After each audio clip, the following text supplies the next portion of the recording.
So, Pramit, good morning, and thank you for joining me. I'm very excited that you've joined me, and I'm also very excited for this product slash platform slash projects that you've been working on, and because I think it brings such amazing abilities to a lot of people worldwide, and we obviously want our listeners and our viewers, our readers to know about it. So, without further ado, Pramit, would you like to just tell us about yourself and about Louie Voice, your project that you've been working on? Sure. So I'm actually now impaired, and the inspiration is partly my experience. But I'll start from half of my life has been as somebody with a normal vision, and the balance as a visually impaired. So the contrasts are very interesting. So I did my education. I passed out of Indian Institute of Technology, did my computer engineering, then went in for MBA, and then worked for with global companies like Unilever, Motorola, Quest Diagnostics. And it was nearly about 20 years back. During the time I was with Unilever, that reaction of a drug impacted the retina. It impacted the macula and the central vision. But at that time, I could still get some correction. So I could still manage working with companies, though my vision had already fallen quite a bit. But I could still manage life. And I think I hit that point where it really, impacted me. And that was about 9 years back. And this was what I call a lost phase, about a 2.5 year kind of a period. And this was the phase when suddenly my vision was dropping fast and I couldn't read anything at all. And all of a sudden, whatever things I could sort of still manage to do on my own, I just couldn't. I was becoming highly dependent for even the simplest of things.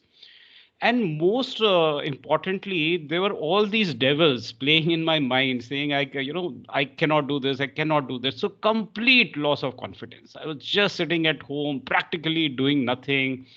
Opportunities will come up and they will be of the kind that I have done earlier in my life. And then I'll just feel very, very uncomfortable. I just knew, that confidence was not there. Will I be able to do it?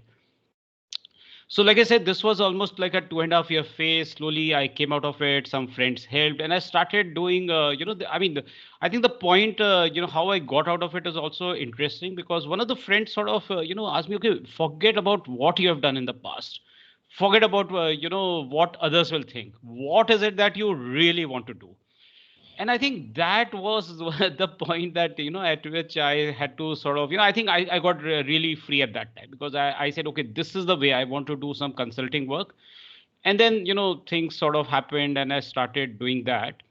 And it was during this phase that 2 or 3 events so happened, and I will just tell the most important one, where I had gone to meet a friend, and he took my smartphone and he said, why don't I book the Uber for you?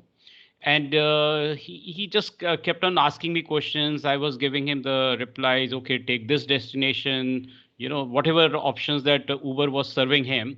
He told me the different rides, their fares. I said, okay, pick up this one. He confirmed everything, confirmed, and then he even called the driver for me.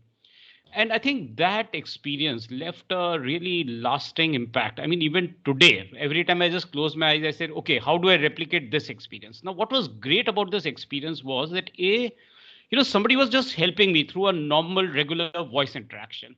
So it was easy. Number two, I always felt in control. That's, I think, something very important for a visually impaired. We want to be independent. We want to be in control. So that's when I started thinking, what if I can build a sort of a virtual friend right there on the phone screen, which will do exactly the same thing, continuous voice interaction. If it is supporting an app for me through voice control, it will do each and everything within an app, not just superficial 2 or 3 things, because that doesn't help me. And that strong feeling of, yes, I'm in control. So that's really the story behind Louis voice control. That's wonderful. And from it, I think it's so important that you said the fact that everyone wants to be in control. And so something like Louis can be a friend, right? Where you're not necessarily, it's not necessarily like a bot, so to speak, where, because I feel like bots these days especially are so overused in terms of like technology and whatnot. If you need anything, people just say, yeah, we can build a bot. But here we are talking about like a virtual friend who will not only do things for you, but they will also bring you comfort to some extent, right? And they will make you feel confident and in control. And I feel like that's very important, that human element in this like technology scenario right here. Absolutely. And you're right. So every time I use a bot, I mean, I know I just can't, depend on it, or I am never in control, honestly. Right, right, right. And so based on what you just explained, Prabith, so the fact that you are blind and because of your past experiences and this very special event where your friend was helping you book an Uber, this idea came to your mind, and so you started working on this project. So one would think that it's only for like visually impaired people, but it's probably for a lot of other people as well with like different disabilities and other audiences in general. Is that a fair statement to say? Yeah, absolutely. And I think the core of it is because I was myself visually impaired and with somebody with the falling vision. I think the core use case, the person we targeted really, because when you build an app or build any product, you have to have a clear target in mind. Okay, this is the kind of user that we are making the product for. So in our case, Hmm. it was very simple. It would be a blind person. So we assume that this person cannot see the screen. So since Louis has now, works for a blind, so the logic was very simple that, simple assumption that therefore it can work for anybody else. So today, I think it's highly suitable for anybody with motor disability, with elderly people, with even those with less education. Anybody, I Hmm. mean, it can be cited, and that's how the even the platform has been built like that. So it's completely open. It works with the screen reader, without screen reader, and everything. It just adjusts automatically. No special settings are needed. Right, right, and I've seen like some demo videos of Louis, and I love how like just natural it is, where you can just tell it like book an Uber, and it'll ask you where do you want to go, and you just tell it, and it keeps performing all these like steps one by one very naturally, and I feel like that's where it's so different from our like voice assistants that we are used to, right? Like Siri and Alexa. Any thoughts on like do you want to share what's different between the regular like voice assistants and Louis, for example? Yeah, absolutely. So, when I told you about this interaction with friend and the idea came, I think the first thing, of course, I had to do was to get myself an iPhone, get myself an Android, and I almost, shut myself. I didn't get into anything. 1 week, I did nothing but just try these out. And I said, Hmm. okay, let me see what they do, how they do it, what can I learn from it, and where do they lack, when it was looking at my own vision in terms of the Louis app. And I think you're right. So there are dramatically different, dramatic differences. One is, of course, the fact that Louis, whatever it, let's say, voice controls, it will always do it to the full. So each and everything, the simple thought, each and everything a user should be able to do with voice commands, just like any sighted person would. So which will mean all the functionalities. So that's one. In comparison, most voice assistants will just do superficial two or three things, or they'll just take you up to a point and then go silent. So, which really doesn't help. So, if you're trying to book an Uber, it doesn't really help me if somebody opens an Uber for me or they just enter a destination for me. That's not enough. So it really is not a booking in that sense. The other major difference, and I think what you mentioned, is that natural voice conversation. It's a continuous voice interaction. So the way now currently voice assistants are designed is that you give them a command, they do something, then they go silent. So that again can be, not easy. I mean, how many times can you can keep saying hey, and then what the other bit that is again important. So not only do they go silent, and then every time you call it will start from scratch. Now, this is again a very big difference. So, because see, the way it has been was now typically a visually impaired, maybe using a screen reader. And sometimes it happens with me. I start off with a screen reader.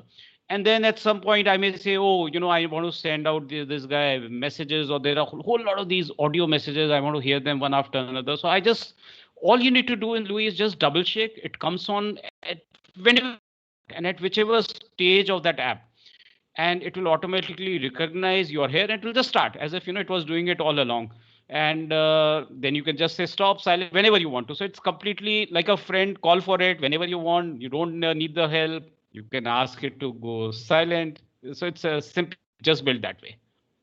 And it sounds like, Pramit, I mean, more than a friend, it's like your companion, right? Like, so Louis is always with you, and Louis is always there to do things for you. And, like you don't always have to start from scratch. So if there's something that needs to be done in the middle of like a conversation or anything, Louis is smart enough to recognize that and continue from where it left off. It sounds like that's how it works. Is that Yeah, correct? absolutely, absolutely. And these are all the needs that I felt as a visually impaired. Sure, sure. So I just said, okay, if and of course, while I must talk about this. So while I was building this app, and it got to a point where we said we can start, putting it in beta, start giving it to more users. So I was indeed struck with this thought of, am I the only idiot in the world who's going to use Louis? So fortunately, I've been proven wrong. Yes, that's awesome. And you had mentioned earlier, Pramit, that you have a team of people who are working on this, right? So it's not you are the visionary. You're providing direction and insights, but you do have a team of people who are building this app. Would you like to share a little about that? Oh, absolutely. So this, I mean, this is in the way, in the sense that it's technologically very difficult to do this. And Hmm. B, sometimes what happens, see, users don't see technology. So you may have the best of technology, but then if you really look at it, what is Louis all about? It's just a two-way voice interaction. Louis says something, user says something. It's just that. Hmm. Now that therefore the softer aspects of that interaction, the user experience becomes equally more important. So what we have is a team which actually sort of, it's a total team of 14 people. Now this includes three more visually impaired people like me who are essentially in the area of testing and user experience. Then we got a technology team which consists of five people in development. They take care of the coding and building the app. And then we have a small team in marketing. And then my role is essentially, I think, to provide that overall vision, the guidance, running the business. That's what I really do. Nice. And Pramit, you had mentioned that you do get feedback from like other users. How has that been? Like have you been receiving good Yeah. feedback from those who have been using the beta version of it? Okay. So this is yes, we indeed, in fact, get lots of feedback. Now there are two ways I get them. A, I have liberally shared. So even on Play Store, my email ID is there. So somebody downloading it. It is there on YouTube channels. It's even in the main Louis video, it's there, and I liberally share it, including my WhatsApp mobile number also. So people, users just call me directly anytime and all across the world. Secondly, I'm across social media channels, and we have just about 10 days back now created a WhatsApp group of users coming and giving their feedback. So there are lots and lots of feedback we get, and the good thing is, I think what is getting established, and which was I think very important. See, sometimes you may build an app, which may be the flavor of the month or so on. But I think what's happening here is people are liking it, and there is clearly a need for something like this. I think that's the most important thing to my mind. So many people have come to me and said that, okay, this is what I really need. I've been looking for apps, and not to say, I mean, there are brilliant apps all over, and I think different apps provide different benefits and functions.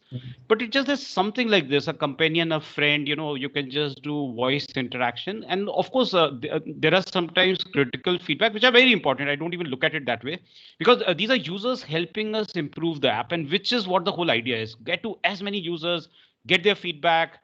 And honestly, I mean, somebody tells me great app doesn't help me as much as somebody saying, oh, this is not working, can you do this, or can you build this app, or can you do that. That helps a lot. So it I think that's the overall sense that I think we are in the right direction. And from it also seems like through these like feedback WhatsApp groups and whatnot, you're also building a community where all these like-minded people and people who have similar needs, they're all coming together and they are understanding the power of something like Louie, where like it's so amazing as a companion that it can really bring independence to their lives and really like help them perform their like day-to-day tasks without really depending on it. But I really like the community aspect of this as well. Absolutely. And in fact, right now it's almost, I mean, it's slowly building up, but it is actually like a global community. So, just to say, for example, there are voice hints that we provide, or in the Mhm. video, there is a voice at the end. So, that's actually done by a lady in US.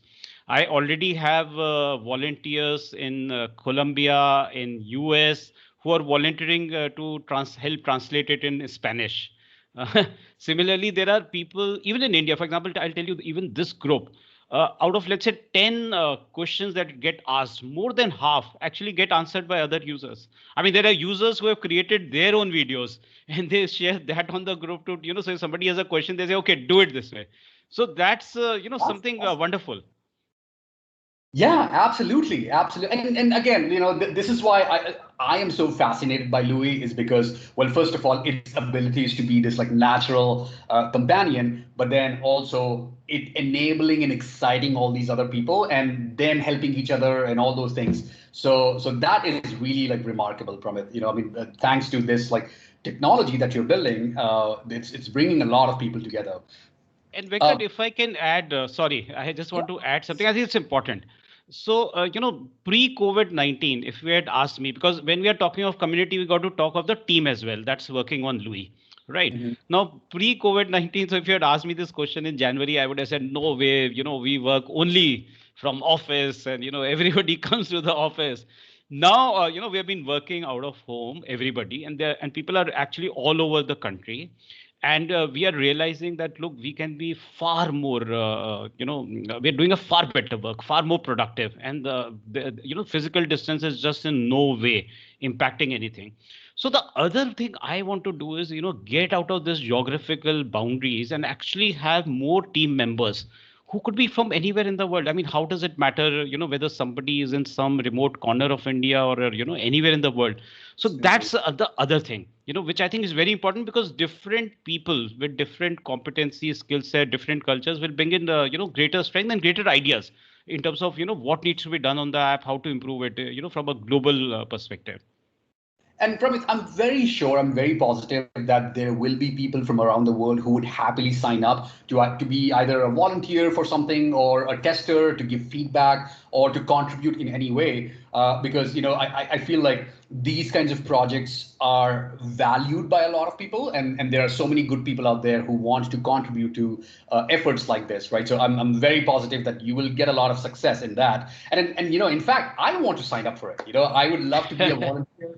Let me know how I can help in terms of like testing or whatever else, because these kinds of projects really excite me, and people like you excite me. Who are doing so much, and you make it seem like it's all very effortless, but I know for a fact that behind the scenes you're working really hard, bringing all these people together. So this is all like just very amazing, remarkable work from it.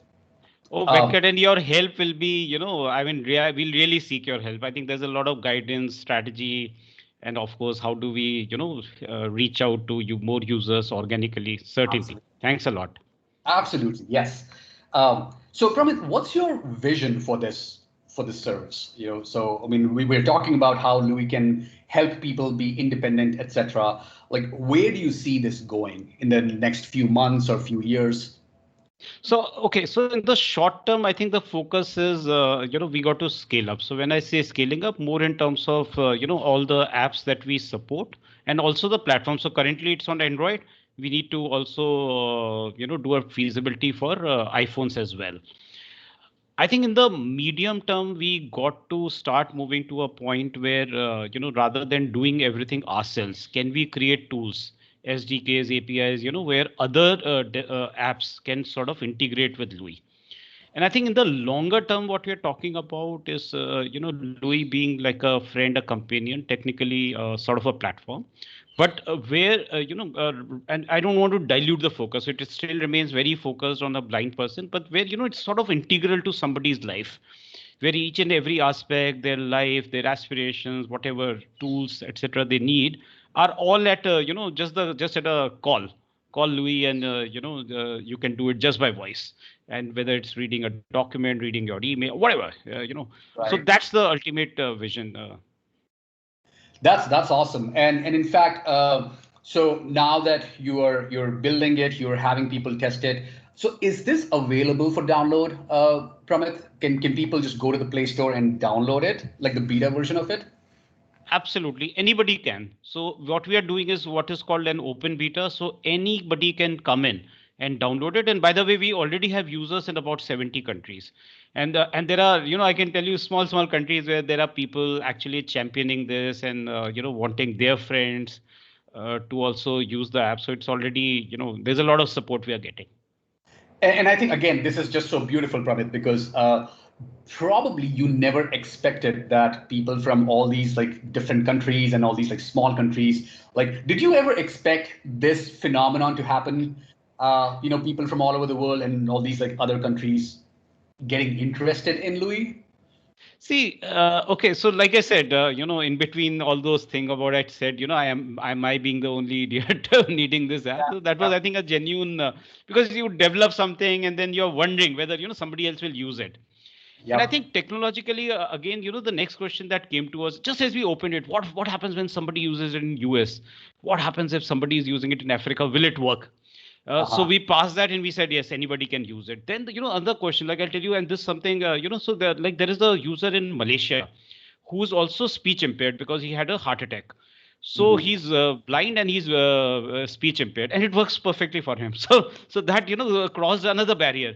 And then I think slowly that confidence started coming in. And then there are areas across the world where internet is not so great. So can we handle a low internet situation in a grateful manner? Some apps can work, some cannot. So how do we handle that? So I think we have been just going from one step to another, gaining confidence. And I think because there is global feedback, understanding what may be the local issues, local challenges.